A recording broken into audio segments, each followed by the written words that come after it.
Get ready for breaking news. We start with a mystery deep in the mountains.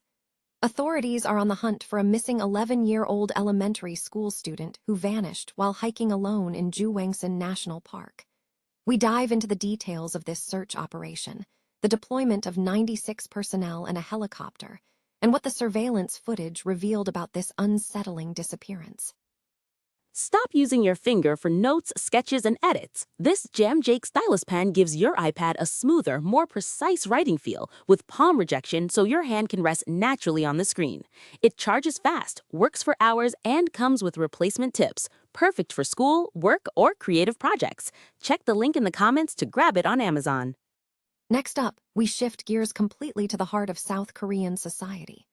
Civic leader Hwang In-ja of the Federation for Korean Families is sounding the alarm, urging Seoul to stop relying on cash incentives and urgently rebuild family-centered values to tackle the nation's low birth rate crisis. Find out what Hwang is demanding to change about policy and why she believes the focus needs to shift immediately. Now, let's switch from social issues to the action on the field. We're breaking down the intense matchup between Gwangju and FC Seoul ahead of their upcoming clash. We break down the betting predictions, the team statistics, and what our experts think is the likely outcome for this high-stakes K-League 1 battle. And finally, we look at the political landscape. The race for district chief in Seoul is showing a major roadblock. We examine why only 2 female candidates have been confirmed in the major parties and what political observers are saying about this glaring glass ceiling. Don't miss the rest of this essential news update. Stay tuned right here. Authorities are continuing a search for a missing elementary school student in Juwangsan National Park in southeastern Korea, entering the second day of the search on Monday. The 11-year-old boy disappeared after hiking alone to the park's main peak on Sunday afternoon, having visited a Buddhist temple in the area with his family. Police and rescue workers confirmed that the parents notified 119 rescue services and the police at 5:53 p.m. after their son failed to return, having set out on the hike without a mobile phone. In response to the distress call, a significant search operation was launched. Rescue teams and police mobilized 96 personnel, along with a helicopter and necessary equipment, for the search efforts on Monday. Despite the extensive deployment of resources, authorities have been unable to confirm the boy's whereabouts. A review of surveillance footage within the park has yielded no evidence, suggesting that the boy's disappearance is linked to any criminal activity. The missing student, who is approximately 145 centimeters tall and described as being on the thin side, was reportedly wearing a Samsung Lions uniform on the day he went missing. South Korean civic leader Hwang In-ja has issued a strong call for Seoul to prioritize the restoration of family values over traditional cash-based incentives to combat the nation's low birth rate crisis. Speaking to Asia Today, Hwang emphasized that the well-being of families is fundamental to the survival of Seoul, which in turn is crucial for the country's future. Despite recent slight rebounds in birth rate data, Hwang cautioned against complacency, noting that the issue was not sufficiently prioritized by Seoul mayoral candidates in upcoming local elections. She stressed the need to renew public attention, revealing that the Federation for Korean Families has been preparing a detailed manifesto with experts. Hwang highlighted Seoul's particularly concerning fertility rate of 0.63, the lowest in the country, positioning the city as a critical indicator. She argued that transforming Seoul could set a precedent for other regions. Critiquing past efforts, Hwang stated that over 2 decades and 380 trillion won have been spent on birth rate policies with limited impact. The core failure, she asserted, was treating the family as a fragmented entity. Previous policies targeting women, youth, and the elderly operated in isolation, whereas the new approach must view the family as a whole. She contended that financial support alone is insufficient, as young people increasingly perceive child-rearing as a burden rather than a blessing. To address this, Hwang proposed systemic changes, strengthening character education in schools to instill family values and shifting media portrayals away from negative family narratives. The proposed manifesto focuses on reorganizing scattered policies around the family unit, incorporating generational integration, full-cycle care, work-family balance, and housing stability. Crucially, Hwang identified governance as the paramount challenge, calling for a unified command center to oversee population and family policy. Moving forward, the Federation for Korean Families will closely monitor how these policies are reflected in campaign pledges during the next Seoul mayoral term, viewing Seoul as just the starting point for a nationwide effort. A high-stakes clash is set for Tuesday, May 12, 2026, as Gwangju faces FC Seoul at the Gwangju World Cup Stadium, with kickoff scheduled for 06:30.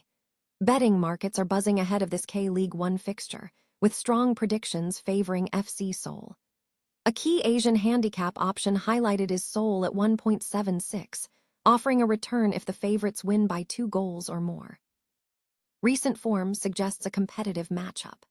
Gwangju's last home game ended in a 0-0 draw against Gangwon, characterized by low possession, 31%, and limited attacking threat, recording 3 shots on target.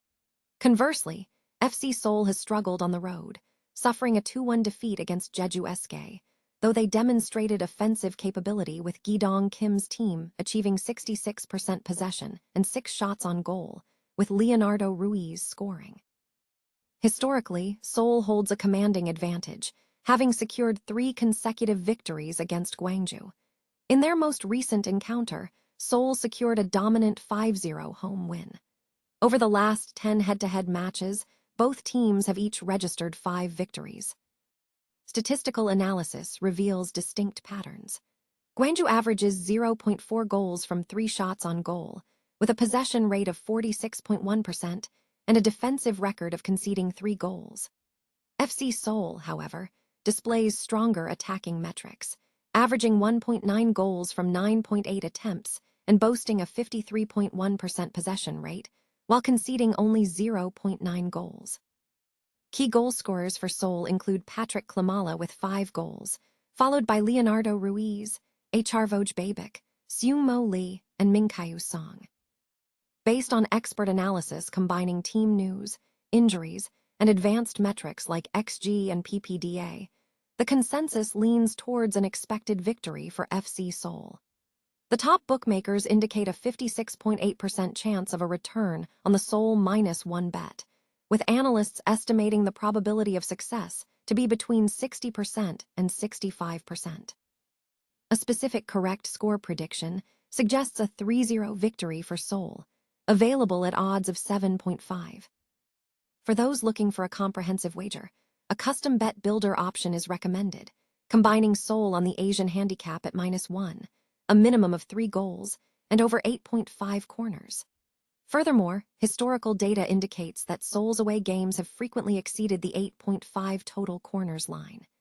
FC Seoul are currently favored at 1.38 odds to win, with bookmakers assigning them a 72% probability of success. Betting is inherently risky, and past performance does not guarantee future results. Participants are strongly advised to treat betting as entertainment and to wager responsibly. Seoul's district chief races continue to demonstrate a significant political glass ceiling for women, with only 2 female candidates confirmed across the 25 district chief races ahead of the June 3 local elections. The ruling Democratic Party of Korea, DPK, and the main opposition People Power Party, PPP, have only nominated incumbent female district heads.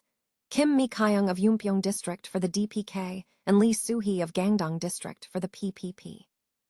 This limited representation has drawn sharp criticism regarding the difficulty women face in entering Seoul's political arena.